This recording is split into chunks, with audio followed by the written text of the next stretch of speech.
Assalamualaikum warahmatullahi wabarakatuh. Alhamdulillah ala ihsani, asyukru lahu ala taufiqihi wa amtinani, asyhadu an la ilaha illallah ta'ziman bi sya'nih, wa asyhadu anna Muhammadan abduhu wa rasuluh ad-da'i ila ridwanih. Allahumma salli wa sallim wa barik ala sayyidina Muhammadin wa ala alihi wa sahbihi ajma'in, amma ba'd. Ikhwatan iman, azakumullah, kaum muslimin dan muslimat yang dimuliakan oleh Allah Subhanahu wa taala. Kita bersyukur kepada Allah atas segala nikmat dan karunia yang Allah berikan kepada kita, berupa nikmat yang paling agung dan paling besar, yaitu nikmat beriman kepada Allah Subhanahu wa taala, nikmat keimanan yang tidak tercampuri dengan kesyirikan kepadanya, yang merupakan modal yang paling utama, yang paling besar untuk berjumpa dengan Allah Subhanahu wa taala. Bahkan syarat nomor satu seseorang masuk ke dalam syurga adalah dia beriman kepada Allah Subhanahu wa taala dengan iman yang sebenar-benarnya. Rasulullah sallallahu alaihi wasallam mengatakan, "La tadkhulul jannata hatta tu'minu." Kalian wahai manusia tidak akan pernah masuk ke dalam surga sampai kalian beriman kepada Allah Subhanahu wa taala.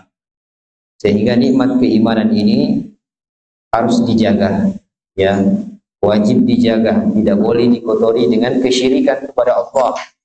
Apakah itu syirik yang kecil seperti yang sudah kita pelajari, tathayyur, pakai jimat dan seterusnya, apalagi syirik yang besar, ya, syirik yang menjadikan seorang itu keluar dari agama Islam, wal'iyadzubillah.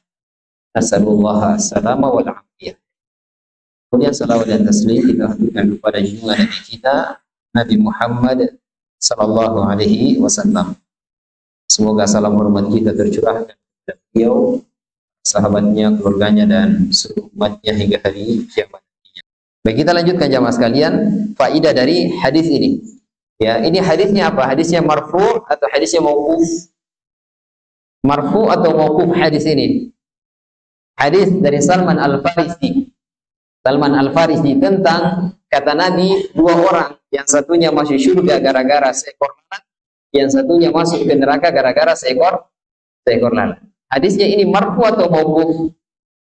Ya, mauquf, ya, hadisnya mauquf. Ya. Apa artinya mauquf? Ya, sampai pada sahabat saja. Sampai kepada sahabat saja. Ya. Baik, ikhwatal iman azakumullah, ya. Di antara faidah yang bisa diambil dari sini, intiga. Berapa sekarang? Yang keempat, laki-laki yang divonis oleh Nabi Shallallahu Alaihi Wasallam masuk ke dalam neraka karena dia memberikan sembelihannya kepada patung. Ini awalnya orang Muslim, jadi dia orang beriman kepada Allah Subhanahu Wa Taala. Bahkan Imam Al-Baihaqi menyebutkan dalam kitabnya Syu'abul Iman, itu disebutkan langsung oleh beliau, seorang Muslim yang masuk ke dalam neraka gara-gara seekor lalat. Ya, seorang Muslim yang langsung yang disebutkan. Seandainya dia bukan orang Muslim, maka Nabi tidak perlu mengatakan dakhala an-nar rajulun fi dzubabin. Seorang laki-laki masuk ke dalam neraka gara-gara seekor lalat. Karena orang kafir, sebagaimana yang sudah kita pelajari jamaah sekalian, yang memang tempat kembalinya adalah neraka. Ya. Dan kemarin kita sudah mempelajari, tidak boleh seseorang itu menetapkan bahwa orang ini di surga, orang ini di neraka, kecuali yang sudah ditetapkan oleh Allah dan Rasulnya. Ini kaidah jamaah sekalian. Sehingga tidak boleh takfir serampangan, apalagi menunjuk person, ini masuk neraka, ini surga, ini tidak boleh, ini haram hukumnya. Kecuali yang sudah ditetapkan oleh Allah Subhanahu wa taala dan Rasulnya. Contohnya siapa? Di dalam Al-Quran yang sudah ditetapkan masuk neraka misalnya. Ya, Abu Lahab. Ya, bahkan ada surat apa? Allah. Orang harus beriman dan harus yakini itu. Tidak boleh kasihan dia, ya. Tidak boleh bilang begitu. Tidak, ini Allah yang berfirman langsung. Allah sudah tetapkan itu dalam Al-Quran. Ada Abu Lahab. Yang lain siapa? Fir'aun. Sudah ditetapkan. Ya. Kemudian siapa lagi? Ya, Qarun dan seterusnya. Demikian juga jamaah sekalian. Orang-orang yang divonis oleh Allah Subhanahu wa taala dan Rasulnya masuk ke dalam surga. Ia diantaranya adalah Nabi SAW. Diantaranya adalah apa namanya? Al-Asyara al-Mubashsyirun bil Jannah. Ada 10 sahabat yang diberikan berita gembira dengan surga. Ada Abu Bakar, ada Umar, ada Utsman, ada Ali dan 6 sahabat yang lainnya. Ini semua sudah ditetapkan oleh Nabi SAW. Maka kita menetapkan sebagaimana ditetapkan oleh siapa? Oleh Nabi SAW. Ini kaidah jamaah sekalian ya. Ini kaidah dalam beragama. Sehingga ketika ada orang hidup saat ini, dia soleh, dia orangnya taat beribadah. Tidak boleh seorang mengatakan dia perlu surga. Tidak boleh dia menetapkan dia perlu surga. Ya. Ataupun ada orang yang ahli maksiat. Ya. Atau mungkin dia kafir, kemudian dia mengatakan orang kafir, kamu, maksudnya ditunjuk orangnya ya, kamu di neraka. Ini tidak boleh.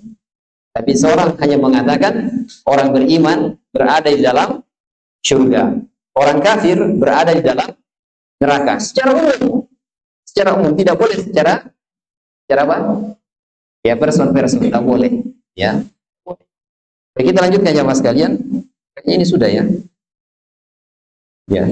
Baik, di akhir pembahasan ini jamaah sekalian yang disebutkan oleh muallif di sini adalah hadis Nabi Shallallahu Alaihi Wasallam yang bunyinya ya, al jannatu aqrabu ila ahadikum min syiraki na'lihi wan naru mislu dzalik. Neraka itu, ya surga itu lebih dekat kepada kalian daripada tali sandal kalian. Jadi surga itu lebih dekat kepada kalian daripada tali sandal kalian. Demikian juga dengan neraka. Neraka dekat kepada kalian, ya, lebih dekat kepada kalian daripada tali sandal kalian. Ya. Jadi ini fokus pembahasannya pada hadis ini jamaah sekalian. Yang menunjukkan surga dan neraka itu sangat dekat sekali. Sehingga kata beliau, wa hadza yatabrid, ini adalah motivasi, wa tarhib, dan juga apa namanya ancaman, motivasi untuk meraih surga dan ancaman jangan sampai masuk ke dalam neraka. Ya.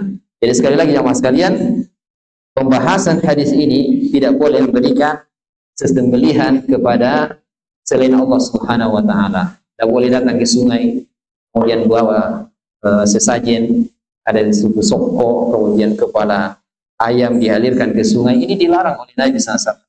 Hadisnya sangat jelas sekali. Ya. Bahkan Allah mengatakan, "Qul inna salati wa nusuki wa mahyaya wa mamati lillahi rabbil alamin." Ya, katakanlah sesungguhnya salatku, sembelihanku, hidupku dan matiku hanya untuk Allah Subhanahu wa taala. Dan ingat jemaah sekalian, di ayat ini Allah Subhanahu wa taala menggandengkan antara salat dengan sembelihan. Yang menunjukkan sembelihan ini sangat agung sekali di sisi Allah Subhanahu wa taala. Dan juga menunjukkan salat ini sangat mulia, tidak boleh dipermainkan. Jadi saya ingatkan para tulabul ilmi, para penuntut ilmu ini, para santri jangan mainkan salat. Ya, saya masih sering lihat di ini CCTV ada ini. Atau mau diputarkan? Nanti sekali-kali saya putarkan ya. Ada di sini anak-anak, ya, subhanallah ya. Itu kayak menganggap sholat ini sesuatu yang remeh, yang tidak ada nilainya di sisi Allah Subhanahu wa taala. Yang seperti itu ya, itu akhlak yang sangat buruk sekali. Imamnya sudah takbir masih lalu-lalang, main-main, kejar-kejaran. Nanti kalau imamnya mau ruku, baru ruku.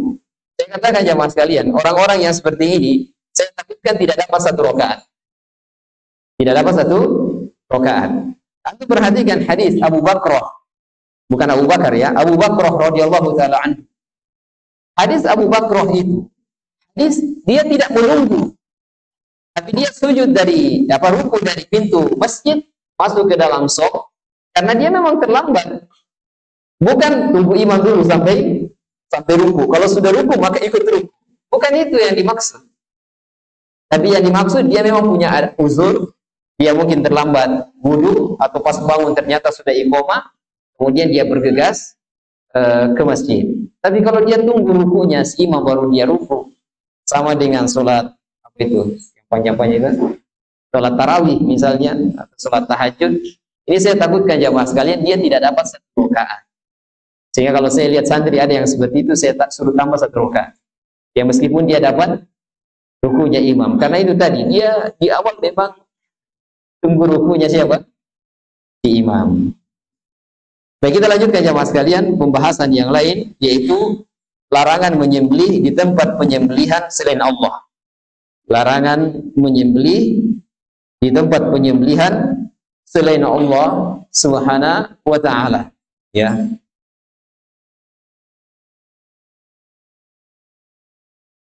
Jadi judulnya ya bab la yudbahu lillahi bimakanin yudbahu fihi liwairillah.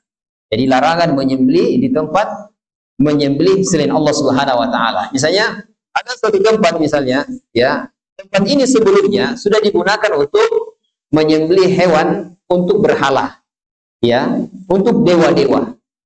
Kemudian generasi selanjutnya muncul, kemudian dihilangkan orang-orang yang seperti ini. Ya, hilang.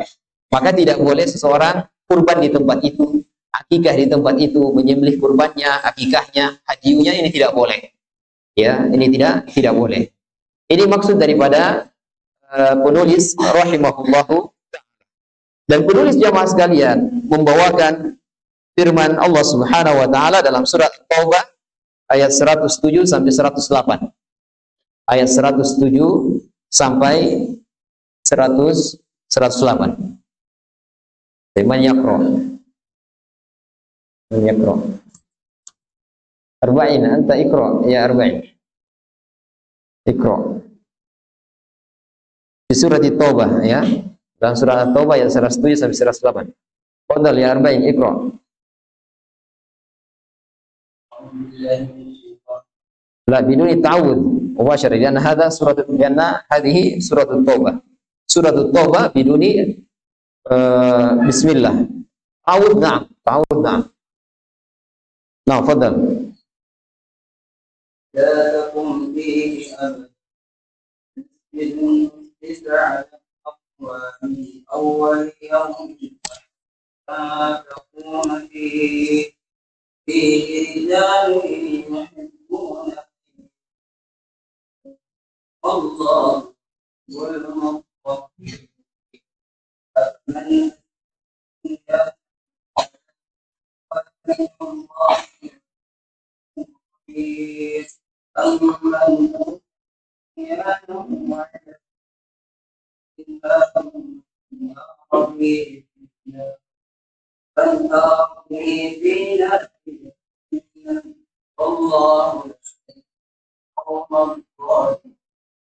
Baik, ahsantum.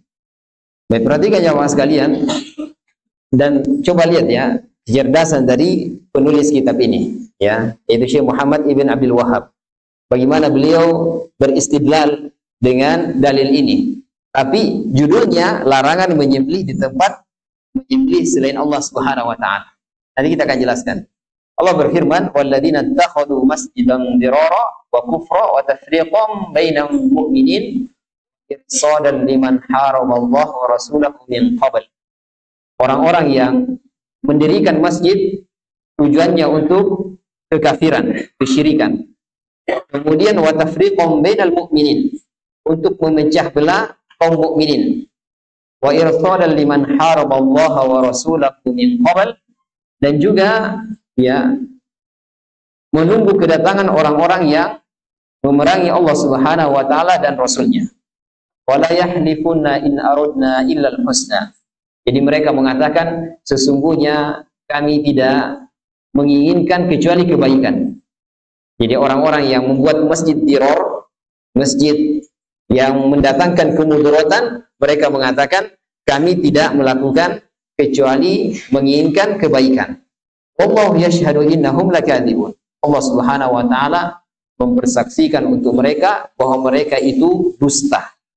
La takum fihi abada. Allah mengatakan jangan sholat di dalam masjid Dirar. Ya, masjid Dirar itu masjid yang ada di zaman Nabi sallallahu alaihi wasallam ketika beliau di Madinah. La masjidun ussisa 'ala taqwa min awwal yaumin ahaqqu an taquma fihi. Ya.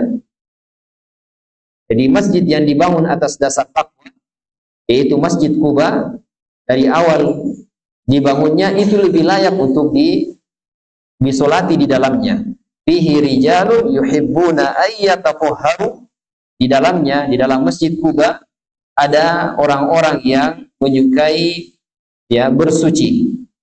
Wallahu yuhibbul mutahhirin. Allah Subhanahu wa taala mencintai orang-orang yang bersuci, ya. Baik, jamaah sekalian yang dirahmati oleh Allah Subhanahu wa taala. Jadi Masjid Dirar itu adalah masjid yang dibangun oleh orang-orang munafik, orang-orang musyrik di zaman Nabi SAW di kota Madinah.